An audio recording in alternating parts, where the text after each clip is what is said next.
Bonsoir à tous, je suis ravi de vous retrouver dans votre magazine Le Grand News à la une de ce mercredi 13 avril. Environ 36 000 salariés du premier opérateur mobile américain Verizon se sont mis en grève ce mercredi. La société souhaite renégocier les contrats de ses personnels mais aussi les négociations qui ont d'ailleurs échoué ce soir. Il s'agit de l'une des plus importantes grèves de ces dernières années aux États-Unis. En prévision, l'entreprise a formé plus de 10 000 autres employés pour remplacer le personnel manquant. Le service de l'opérateur pourrait malgré tout être dégradé selon les médias américains. Je vous propose de regarder ces dernières images. Regardez.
Et à la une de l'actualité de ce mercredi soir, il y a aussi la baisse de la part du nucléaire qui devrait être un marqueur fort de la politique énergétique du gouvernement français. Elle est inscrite dans la loi de transition énergétique pour la croissance verte, promulguée en août 2015, et François Hollande s'y était d'ailleurs engagé avant son élection de 2012, mais la programmation pluriannuelle de l'énergie, PPE, qui doit mettre en musique les objectifs de la loi de la croissance verte et ainsi repousser de mois en mois. Explication en plateau de Sylvie Chayette. Loi de transition énergétique.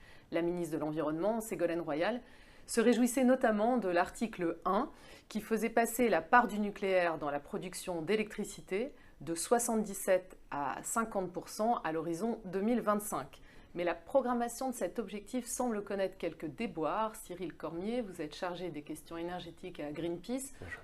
Où est-ce qu'on en est aujourd'hui? Est-ce que le nucléaire recule vraiment?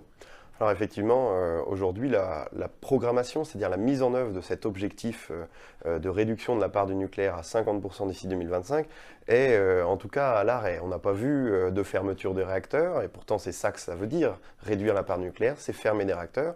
On n'a pas vu un plan qui disait voici notre route vers la réduction de la part du nucléaire. Et on voit bien qu'au gouvernement, il y a une hésitation. Ségolène Royal dit je vais d'abord parler des énergies renouvelables et on verra ensuite si on parle et comment on parle du nucléaire.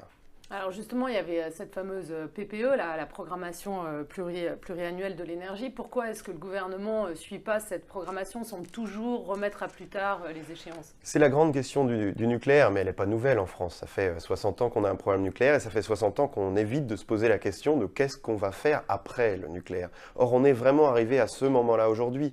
C'est d'ailleurs pour ça qu'il y a cet objectif. François Hollande, après l'accident de Fukushima en 2011, alors qu'il était candidat, a dit il faut réduire la part du nucléaire parce que la France est trop dépendante et parce que le parc français de production nucléaire est trop vieux. Il commence à vieillir et il va falloir commencer à le remplacer. C'est en ça que cet objectif a du sens.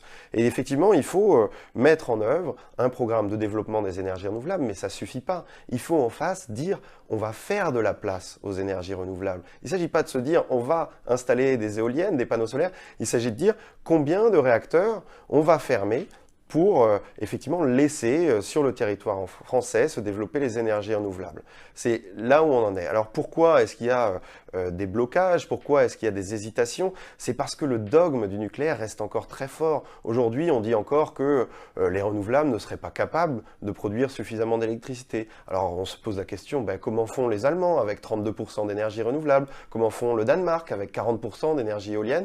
Et la France qui est le petit pousset qui reste vraiment à la traîne en Europe sur le développement des énergies renouvelables. Justement, les autres pays d'Europe, ils ont fait ça, ils ont d'abord diminué la part du nucléaire pour faire de la place aux énergies renouvelables? Alors c'est le cas de l'Allemagne en tout cas, qui a décidé, après Fukushima, de fermer un certain nombre de réacteurs et de sortir du nucléaire pour développer une énergie des renouvelables. Et aujourd'hui, parce qu'il y a eu ce boom des énergies renouvelables, parce qu'elle a une industrie capable de développer les énergies renouvelables, elle est capable de se lancer dans la réduction du charbon en Allemagne, ce qui est essentiel pour lutter contre le dérèglement climatique. Et la France, elle, elle n'a pas développé cette industrie. Elle a décidé de remettre un sou dans la machine du nucléaire, et pourtant une machine qui commence à être bien rouillée. EDF a de grandes difficultés à continuer à investir dans les anciennes centrales nucléaires et dans de nouveaux projets parce que ça coûte trop cher. En réalité, aujourd'hui, investir dans les renouvelables, c'est investir dans un nouveau projet qui est prometteur en termes d'emploi, mais qui aussi promet une électricité moins chère que le nucléaire à l'avenir. Alors, du coup, très concrètement, pour le gouvernement, diminuer la part du nucléaire, ça implique quoi? Les premières décisions fortes qu'il faudrait prendre pour que tout ça se mette vraiment en œuvre? Eh bien, on est aujourd'hui quasiment en fin de mandat depuis 2012. Ça fait 4 ans que l'on discute de cette réduction de la part nucléaire, de fermer le réacteur de Fessenheim. Il est temps de passer à l'action. Donc les deux choses à faire, c'est fermer Fessenheim comme c'était prévu. La France n'en a pas besoin, on produit trop d'électricité. Et 2, dans cette programmation pluriannuelle de l'énergie, de dire clairement, il faut dire les choses clairement. Il faut dire, nous allons réduire la puissance de nucléaire ou le nombre de réacteurs, il y en a 58, il faut sans doute en fermer une vingtaine d'ici 2025, il faut le dire. Pour que EDF puisse réorienter ses investissements, pour que l'État puisse soutenir le développement des énergies renouvelables, pour que les banques puissent se permettre d'investir. Sinon, les investisseurs n'iront pas. Si le cadre n'est pas suffisamment rassurant, les investisseurs n'iront pas dans le développement des énergies renouvelables. Merci Cyril Cormier pour ces explications. Vous pourrez retrouver plus d'informations dans les pages du Monde ou sur lemonde.fr. Actualité culinaire pour parler des endives. Certains les trouvent trop amères, d'autres en gardent un mauvais souvenir d'enfance. Les endives donc ne font pas l'unanimité. Appelé aussi chicon dans le nord, ce légume est pourtant riche en minéraux, oligo-éléments et faible en calories. Christian Le Cerf.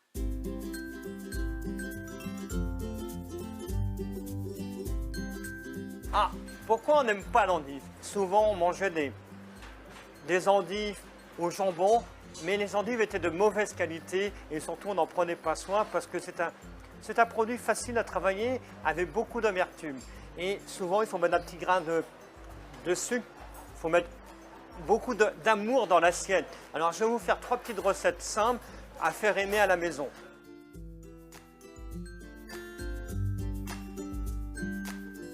La première recette, ça va être une petite salade d'endives avec du saumon, du pamplemousse et de l'aneth, une crème à l'aneth. Vous prenez un peu d'endive que vous taillez, vous faites des petites lanières ou des petits dés de saumon qui vont venir incorporer cette petite salade d'endive. Nous allons prendre de l'aneth, des petits dés ou des segments de pamplemousse. Nous avons fait une petite crème fraîche, on l'a assaisonnée d'un jus de citron. Ça se mange à la maison, en famille ou quand vous recevez des amis.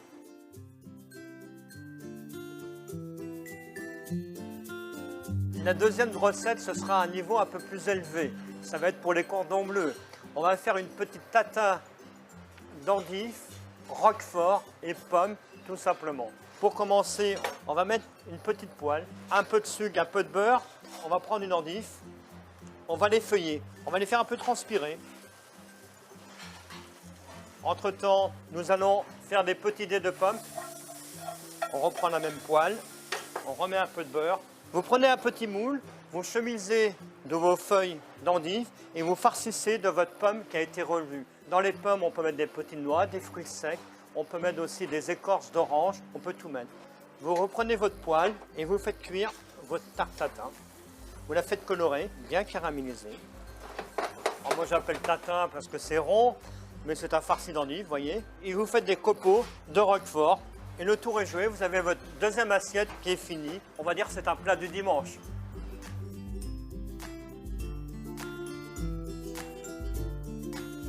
Troisième et la dernière recette. Alors, je vous ai redessiné l'endive au jambon qu'on peut manger à la cantine. Elle sera simplement effeuillée, pochée dans de l'eau et du sucre. Vous voyez, du jambon. J'ai pris du lait Ribot qu'on a fait réduire avec de l'ail et un peu de crème fraîche. On va nourrir de fromage râpé et vous allez voir, on va constituer un gratin. On va le mettre au four et 20 minutes après, on retrouve justement ce côté gourmand de ce plat. Voilà comment je peux vous faire aimer les endives comme moi je peux les aimer.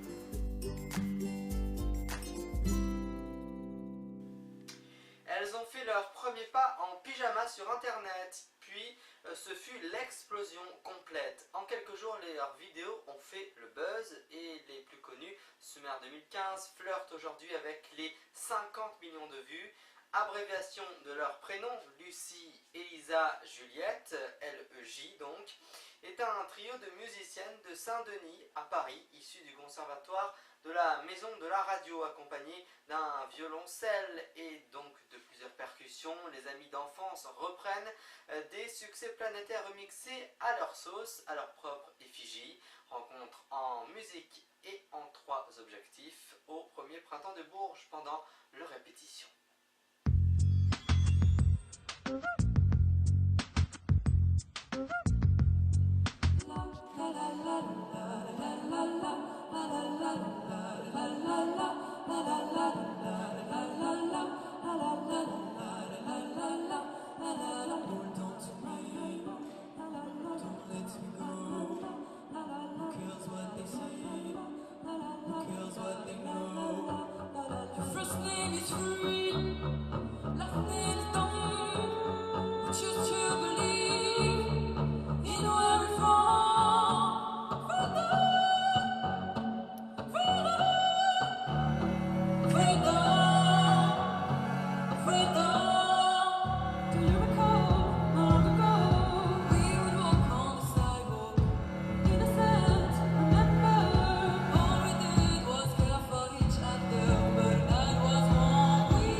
Alors chez LJ, il y a 3 objets qui pourraient nous caractériser. Et le mien, c'est les chaussures de concert qui sont complètement dégueu, mais parce qu'elles vivent la tournée LJ Tour.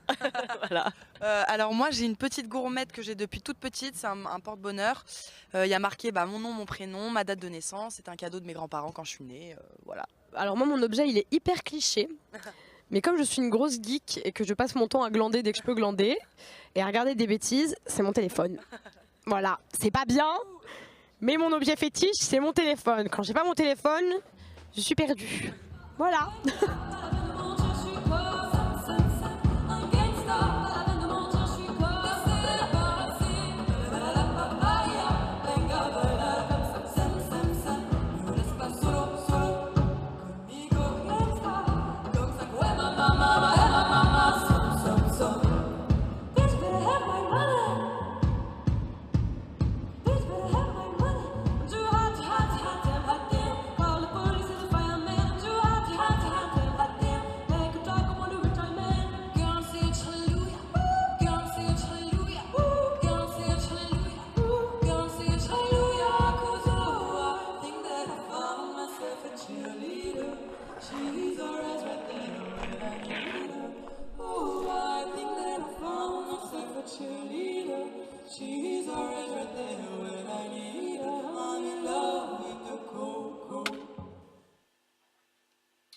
On vous en a parlé hier puisque Manuel Valls, le Premier ministre, a présenté lundi dernier une série de propositions aux organisations de lycées et d'étudiants réunis à Matignon concernant le travail, les études, mais aussi leur vie quotidienne. Ces mesures sont censées lutter contre la précarité chez les jeunes. Les organisations représentées se sont dites plutôt satisfaites. Le budget, quant à lui, est annoncé à plus de 400 millions d'euros. Voici les explications de Benoît Floch du service politique au Monde. Lycéens et d'étudiants présents à Matignon le 11 avril. Travail, études, vie quotidienne, des mesures censées lutter contre la précarité chez les jeunes. Les organisations représentées se sont dit plutôt satisfaites. Il faut dire que le budget annoncé est conséquent, plus de 400 millions d'euros. Alors Benoît Floch, est-ce que c'est un petit peu la séance de rattrapage de François Hollande vis-à-vis des jeunes? Oui et non. Non parce que beaucoup de choses ont déjà été faites, pour les étudiants notamment.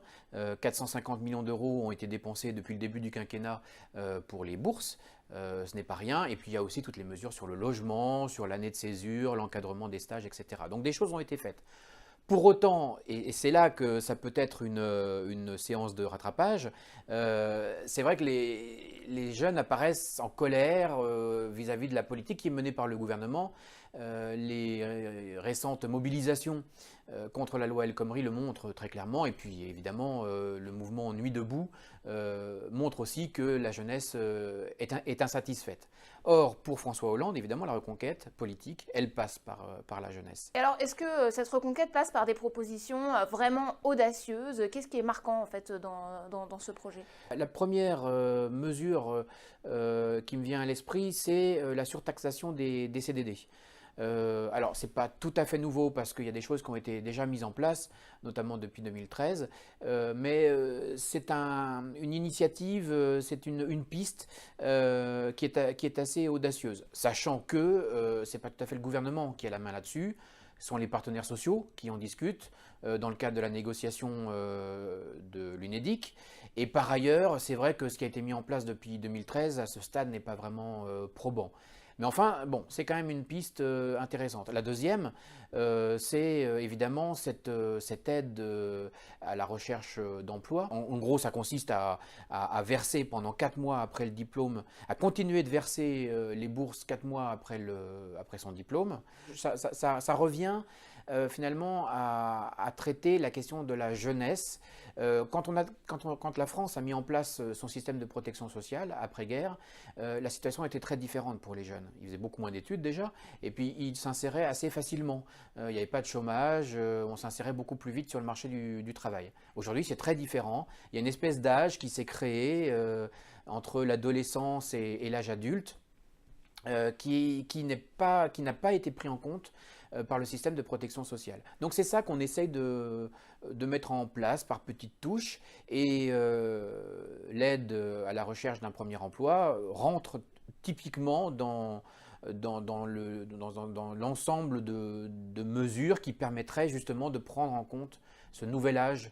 Alors cette mesure, comme plusieurs autres, représente un budget extrêmement important. Oui. Est-ce que le gouvernement a le moyen de ses ambitions? Est-ce que ces projets sont crédibles? Alors c'est vrai que ça représente un budget substantiel, 450 millions d'euros de nouvelles dépenses. Bon, les années préélectorales sont rarement des années d'économie. Après, est-ce que le gouvernement a les moyens de son projet? Finalement, c'est le successeur de Manuel Valls qui répondra à cette question en 2017. Ce sera peut-être un Premier ministre de François Hollande, mais en tout cas, à ce moment-là, beaucoup de cartes seront rebattues et finalement, c'est ce gouvernement-là qui dira si les moyens sont là ou pas. Merci Benoît Floch pour ces précisions. Pour aller plus loin sur ce sujet, je vous invite à consulter les articles du Monde et du Monde.fr. Bonne lecture. Voilà, c'est la fin de ce magazine. Vous pouvez retrouver la rediffusion du Grand News ce soir, ou en tout cas cette nuit à minuit. Je vous souhaite de passer une très belle soirée. On se donne nous rendez-vous demain à 20h15 pour d'autres informations. Très belle soirée, à demain.